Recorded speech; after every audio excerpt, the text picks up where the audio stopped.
テキラドデジロンです。というわけでね、お久しぶりです。というわけで、動画投稿自体がね、久しぶりになったんですけど、YouTube の方のね、コミュニティの方にも投稿したんですけど、1月のね、後半ぐらいから2月のね、ちょっと前までアメリカに行ってまして、その期間動画投稿することができなかったので、少し間が空いてましたよと。で、間が空いてる間に何があったかというとね、僕の方でも色々あったんですけど、クラクラ界ではなんかアップデートがね、めちゃめちゃ入ってましたと。まずそもそも、ギアが2つ来てるんですよね。僕キングのヘビのやつ、来る前にもうすでに、韓国、アメリカっていう風にね、順に2カ国回ってたんですけど、そういった流れなので、キングのね、ヘビの方も手をつけることができない状況で、ある程度ね、どういうアップデートが入ったのかっていうのをね、まとめながらやっていこうかなと思います。正直ね、たくさん入ったんでね、把握されてない方も多いと思いますし、僕自身のね、割と初見になるんですけど、意見をね、話しつつやっていこうかなと思います。というわけでね、やっていきたいと思うんですけど、まずはヒーロー装備から見ていきましょうか。2つ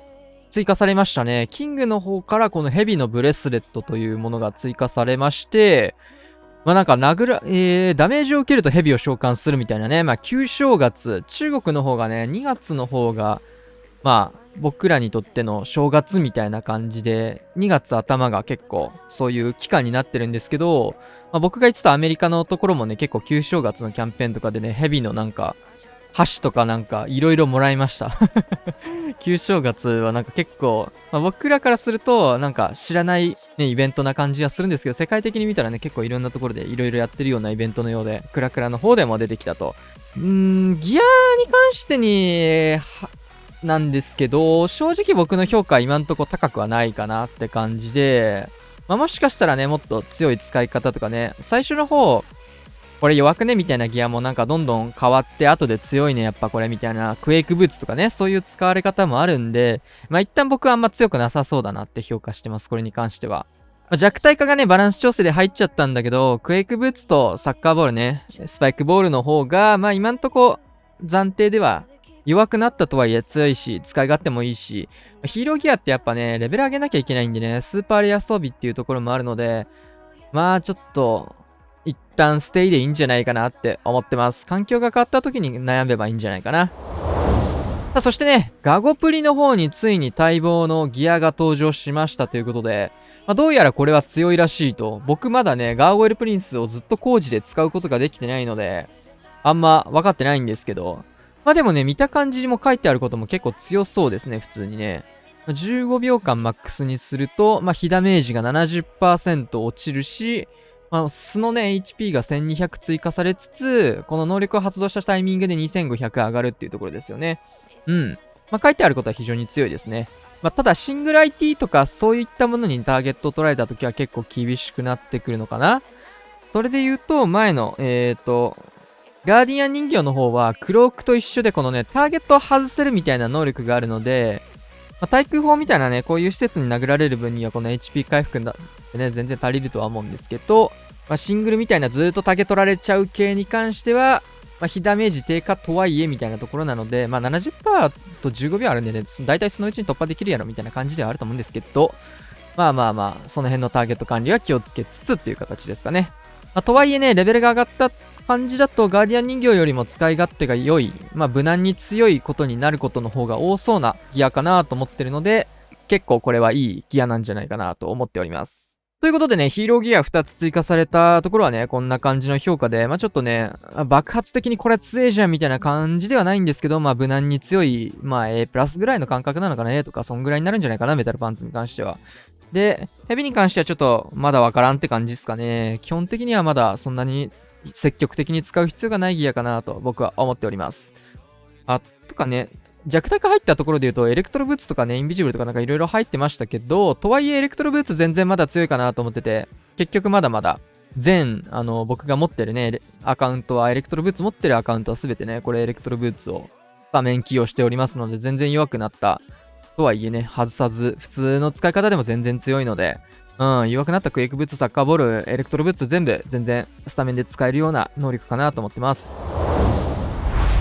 そしてね、全般的になんか、ヒーロー、とか、呪文とかユニットのね、レベルがヒーラーとかね、上がってますね。ヒーラーとかは特にね、外周部、歩く、クイーンのね、ヒーラー人形とかにも関わってきますし、上げ毒であるとでヘイストの強化が入りましたね。まあ、若干ですが速度上昇と。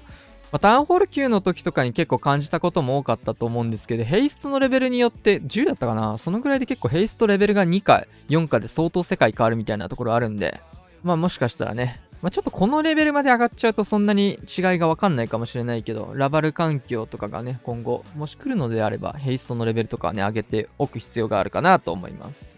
さあ、そしてマルチギアタワーというものがね、追加されましたね。僕これ完全によくわかってないんですけど、絶対これ、こっちの方が強いよね。わかんないんだけど。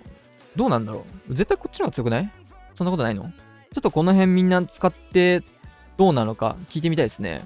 これだけ見た感じもうネクラにめっちゃ弱い。でさ、これもさ、別にネクロの本体一撃で倒せるぐらいの火力出ないんでしょ？だったらね、こっちの方がパッと見強そうだなって思っちゃうんだけど、どうなんでしょうね。皆さんどういう使い方されてるんでしょう？まあ、攻撃速度がね、やっぱ速いっていうのと、まあその辺結構大事なんじゃないかな。まあ射程が短くなっちゃうんでね、その分。便利なのはこっちなんじゃないかなと思うんですけど。この辺はちょっとエアプなんで、ちょっとね、トップ層の使い方とかを見てからね、まあ判断またしていきたいなと思うんですけど、皆さんどっちを使ってるか教えてください。さ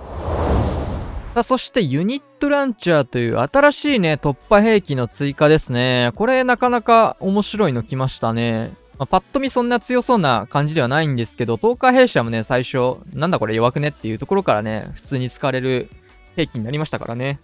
こんな感じでユニットに対して、ユニットの追加をしてくれるみたいな感じですかね。まあ、本来ゴーレムだけだったんだけど、まあ、追加でこうやってユニットを投げてくれることで突破ができているというような状況と、ちょっとこれ結構ね、使い方一旦難しいかってなってます。まあ、普通に、ただ置いとくだけならシューターが絶対一番強いんで、まあ、シューターが刺さんない配置っていうところにまず使う理由が生まれる。まあ、10日弊社もね、ランチャーじゃないわ。ルートライダー系のね、戦術とかではちょこちょこね、使われてたんですけど、まあ、それに近い感覚にはなりそうですよね。10日弊社が一番近い敵っぽいですよね。うん。中から出てくるのがね、ジャイババアチャウォールブレーカーというところも、なんとも判断が難しいんですけど、一旦わざわざ新しく使う必要はないかなとは思ってるんですけど、まあこれも正直ね、上手い人たちがどうせね、新しい使い方をね、出してくれるんでね、ウォームアップのトーナメントとかね、見てね、まあ、使われるようだったら、レベル上げるとかでも間に合うと思うんで、まあ一旦こいつもステイでいいんじゃないかな。で、全体的にね、防衛施設のレベルが上がってって感じで、色も変わって、壁のレベルもね、上げれるやつが増えましたよね。まあこれちょっと開発ビルドをね、触らせていただいてるんで、僕のね、メインのアカウントではないんですけど、育つとこんな感じになっていくと、いいっすね。ほんで、ハードモードの方がね、変わって、結構こっちの方はね、いろいろ影響があるよっていう状況でして、防衛側のヒーローに 20% の HP と DPS のボーナスが追加される。防衛側のヒーローの方には、まあ、ヒーローギアがついてないんでね、まあ、これによってバランスを取るよみたいな意図になっていると。で、防衛施設の DPS もなんと 20% 増加ということで、基本的にね、今までのノーマルモードより全ての被弾が 20% 上がるって感じかな。援軍だけかな変わんないのは多分。トラップかと。まあ、基本的に飛んでくる攻撃がどんどん痛くなってきましたよという状況。で、攻撃側のヒーローの HP と DPS がマイナス 10% というような状況で、まあ、飛んでくるダメージは上がるけど、こっちのヒーローは弱くなると。で、装備のレベルがノーマルがマックスレベル15。で、スーパーレアが最大21ということなので、まあ、ぶっちゃけハードモードしかやらない人とかもね、いるとは思うんで、まあ、15レベルと21レベルまで上げてしまえば、マックスまで上げる必要がないよというね、逆に見るとそういうところもあるんですけど、このバランス調整が結構厳しい、